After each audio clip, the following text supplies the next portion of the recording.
America से इस वक्त की बड़ी और सनसनीखेज खबर। रियासत कैलिफोर्निया के शहर सैन डिएगो में अमेरिकी मैरीन कोर का जदीद तरीन F-35B जंगी त्यारा मिरामेर एयरबेस पर हादसे का शिकार होकर तबाह हो गया। तफसीलात के मुताबिक गैर मुल्की खबरें साझेदारी और फॉक्स न्यूज की रिपोर्ट के मुताबिक जुमे की सुबह मुकामी वक्त के मुताबिक तकरीबन 10 बजे मिरामार एयरबेस की फ्लाइट लाइन के करीब F-35B तैयारा हादसे का शिकार हुआ।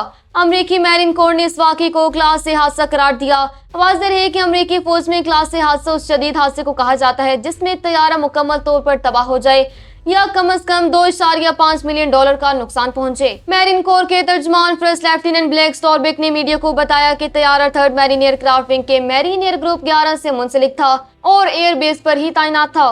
हादसे के फौरी बाद पायलट ने कामयाबी से जेट करके अपनी जान बचाई, जिससे रेस्क्यू टीमों ने फौरी तौर पर तहवील में ले लिया। तैयारा जमीन से टकराते ही 2 टुकड़ों में तकसीम हो गया। करीबी झाड़ियों में शदीद आग भड़क उठी, जिसके बायस धुएं के गहरे बादल फिजा में बुलंद हुए। हादसे के बाद San Diego fire rescue department और मिलिट्री इमदादी टीमों ने मौके पर पहुंचकर झाड़ियों में लगी आग पर काबू पाने का काम शुरू कर दिया। अमेरिकी मिलिट्री हुकाम का कहना है कि हादसे के सबूत जहाज जाने के लिए बाज़ाब्ता तहकीकात का आगाज कर दिया गया है। वाज़ेह है कि F-35B एक इंतहाई जदीद और मुख्तसर टेक ऑफ और अमूदी लैंडिंग की सलाहियत रखने वाला सिमुलेटर जंगी तैयारा है। सैन डिएगो के इलाके में गुज़िश्ता 18 माह के दौरान ये किसी भी मिलिट्री तैयारी का दूसरा बड़ा हादसा है।